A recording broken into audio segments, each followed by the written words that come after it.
Haryana at 9 PM news channel में आप सबका स्वागत है। आइए आपको कराते हैं ईएसआई धारकों के लिए खुशखबरी। खरखुदा में ईएसआई पैनल सुविधा हुई शुरू।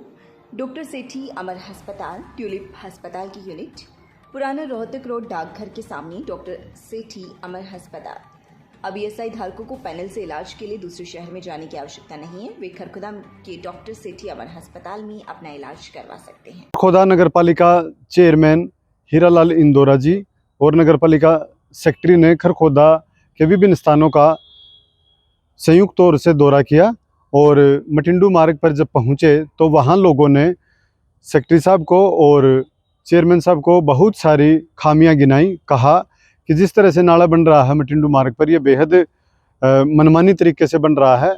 अच्छे नाले को तोड़कर दोबारा नाला बनाया जाना कहाँ तक न्यायोचित है और इसकी सफाई की नहीं जाती। नाले को सेम वैसा ही बनाया जा रहा है। तो अब नाला जो बना हुआ है और जो पहले नाला बना हुआ था उसमें क्या फ़र्क रहेगा। इसीलिए नाले की सफाई के लिए कदम उठाए जाने चाहिए और परमानेंट खरखुदा के सभी नालों पर सफाई कर्मचारियों की ड्यूटी लगाई जानी चाहिए, ताकि कभी भी नालों में जो सिल्ट ना जमे और नाले प्रॉपर काम करते रहें, पानी उनसे गुजरता रहे। लाइटें लगनी चाहिए, ज़्यादा कितना अंधेरा पड़ा है और उसको ना करके हमारे पहले सेक्रेटरी ने जैसे भी किया है, मतलब में उस टेंडर को आप चेक कर लेना, एक रोड का कर दिया कि एक रोड का वो भी आप दे सकते हैं। अब लाइटें लगाओगे कि वो किस मकसद से कर दिया, क्यों कर दिया, मतलब जो ना उसके बारे में आप जानकारी ले लेना और वो काम जब स्टार्ट कराना जब उसकी पूरी संतुष्ट हो। उन लाइटों को भी चेक कर लेना अगर वो उस लायक है भी या नहीं है।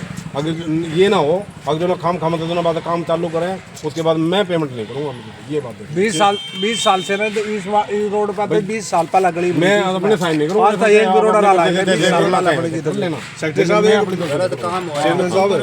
एक यो गली रे वो गली ये गली ना बढ़ती करते भी इन के कसूर करा क्या सारी आगे बढ़ गई, पाछे बढ़ गई, एक यो गली रे को मैंने आपसे ना बढ़ती कोई जो बात है मेरे सामने जो बात आने रहे मैं अवगत करा ला रहा हूँ आपसे और उसके बाद आपने उसके हिसाब से ये कर रहा है। मैं ठीक करेगा ना, एक भी काम होगा ना नहीं सारी बंद सफाई करना था और नाली की भी नहीं करते, कोई नाले की दोबारा भी टेंडर हो लिया सफाई।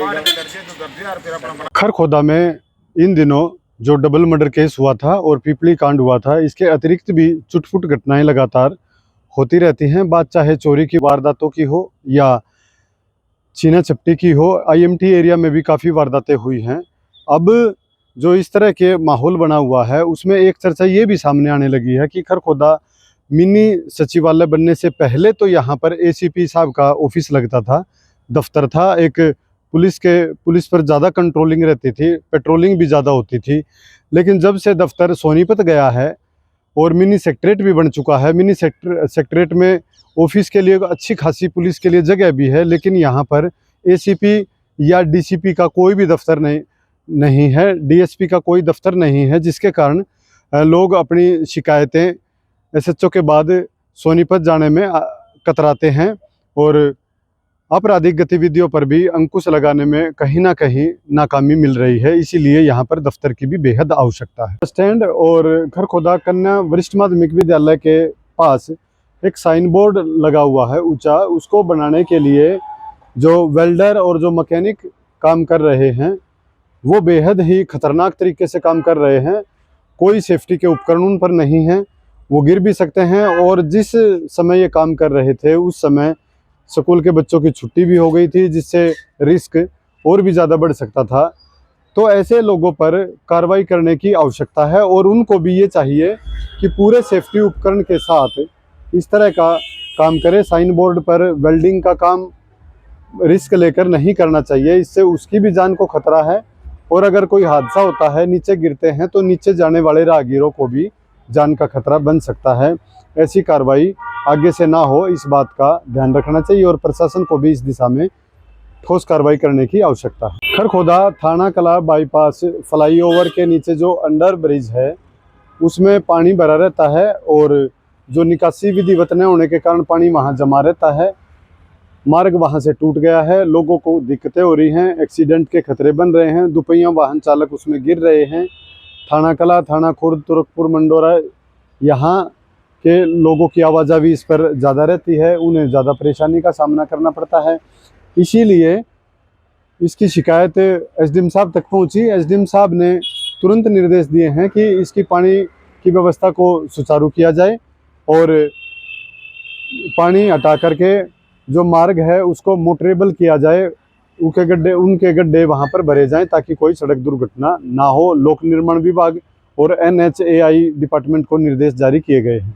खरखोदा संघर्ष समिति जो ये प्लानिंग कर रही है कि अगर खरखोदा को गोहाना ज़िले में ले जाया जाता है तो इसका पुरजोर विरोध होगा। इसको लेकर 3 दिवसीय एक सांकेतिक धरना भी शुरू किया गया है, जो कि मिनी सचिवालय के मुख्य गेट पर शुरू कर दिया गया है। एसडीएम डॉक्टर निर्मल नागर को इस संदर्भ में ज्ञापन भी दिया गया है। विकेश दहिया ने संघर्ष समिति की तरफ से कहा है कि सीएम साहब से भी वो मिले थे, लेकिन वहाँ भी स्पष्ट रिस्पॉन्स उन्हें नहीं मिला है। इससे लगता है कि गुपचुप तरीके से सरकार खरखोदा को गोहाना ज़िले में शामिल करेगी, जिसका ये समिति पूरा विरोध करेगी और ये धरना अनिश्चितकालीन धरना बन जाएगा तब तक जब तक खरखोदा को सोनीपत में ही नहीं रखा जाता। इसीलिए खरखोदा को सोनीपत में ही रखा जाना चाहिए, गोहाना में इसको नहीं जोड़ना चाहिए। मामला जी एक ही है कि एक नया गोहाना जिला बन रहा है और उसमें हमारे खरखोदा को लेके जाने की आशंका सभी को है। पहले से ये 19 मार्च से लेकर आज तक धरने भी हो चुके हैं, पंचायतें हो चुकी हैं और अब हरियाणा सरकार ने जैसे कि बताया था कि 1 नवंबर को आशी डबवाली और गोहाना में से एक को जिला बनाएंगे। तो मैटर ये है कि कहीं को गोहाना को जिला बनाकर हमारे जो खरखोदा के आसपास के गांव है खरखोदा है उसको उसमें शामिल ना कर लिया जाए। उसके लिए 3 दिन का सांकेतिक धरना है और अगर सरकार ऐसा कोई कदम उठाती है, हमारे साथ नाइंसाफी करती है, जन भावना की अनदेखी करती है, तो अगर जो भी विरोध होगा वो सरकार उसकी जिम्मेवार होगी। आप सीएम साहब से मिले थे, क्या जवाब मिला? सीएम साहब से हम 22 अक्टूबर को मिले थे तो उन्होंने ये कहा था कि हम पूछ के बनाएंगे। तो हमने पूछा था किससे पूछोगे, तो बोला कोई माध्यम होगा, किसी को चैनल होगा, तो बोला ग्राम पंचायत से पूछेंगे। 32 गांव के ग्राम पंचायत के प्रस्ताव हम दे के आए थे वहां पे, लेकिन उसके बाद एक मनसा उनकी ये दिखी कि जो वहां पे रूटीन में पब्लिक मीटिंग होती है, सीएम साहब से मिलते हैं, तो उनके फोटो वगैरह हमें तभी पता चला कि स्कैन करते हैं, स्कैन पे सबके फोटो आ जाते हैं जो भी सीएम साहब से मिले हैं। लेकिन हमारे जो खरखोदा के आसपास के गाँव के व्यक्ति गए थे, सिर्फ उनके फोटो उनकी साइट पे अपलोड नहीं है और उसके पास हमने मेल भी की। उसके पास जो हमारी कमेटी गई है 12 आदमी गए हैं 12 बजे के आसपास, इस मुद्दे को ले गए, हमारे फोटो अपडेट नहीं है, तो आइए तो हमारी मेल पे भेज दो या अपडेट कर दो। आज तक आज 30 तारीख होगी ना, तो वहां पे आप भी स्कैन करके देखोगे ना, उसमें 22 अक्टूबर की इस डेट में सिर्फ हमारे जो प्रस्ताव देते गए हैं या हमने जो अपनी समस्या बताई है उसके फोटो गायब हैं। पुलिस निदेशालय के मुताबिक नशा मुक्त अभियान के तहत खरखोदा SHO पवन कुमार ने कल्पना चावला विद्यालय में छात्रों को जागरूक किया। इस मौके पर ASI नीरज कुमार भी उपस्थित रहे। छात्रों को समझाया गया कि किस तरह से नशा एक बुराई का तो प्रतीक है ही, साथ ही साथ अपराध को भी बढ़ावा देता है और जो उनका वंश है उसको भी प्रभावित करता है। इसीलिए नशे से हमेशा दूर रहना चाहिए और नशे में ड्राइविंग करने वाले एक्सीडेंट का भी कारण बनते हैं। इसीलिए नशे के प्रति जागरूक होना चाहिए और नशा जैसी बुराई को हमेशा दूर करने के लिए प्रयास करने चाहिए। आपके शहर खरखोदा में दिल्ली रोड पर खुला पिज्ज़ा गैलरिया, हर तरह की family, company, mini party, meeting के लिए AC 60 world class sitting capacity. Kharkhoda शहर की सीमा में कोई डिलीवरी चार्ज नहीं। Special day package opposite MRF tyre agency, Delhi road Kharkhoda, near by Kailash hospital. Contact number 9053017999 9053027999। लगातार खबरों से बनी रहने के लिए चैनल को लाइक, सब्सक्राइब और शेयर जरूर करें। धन्यवाद।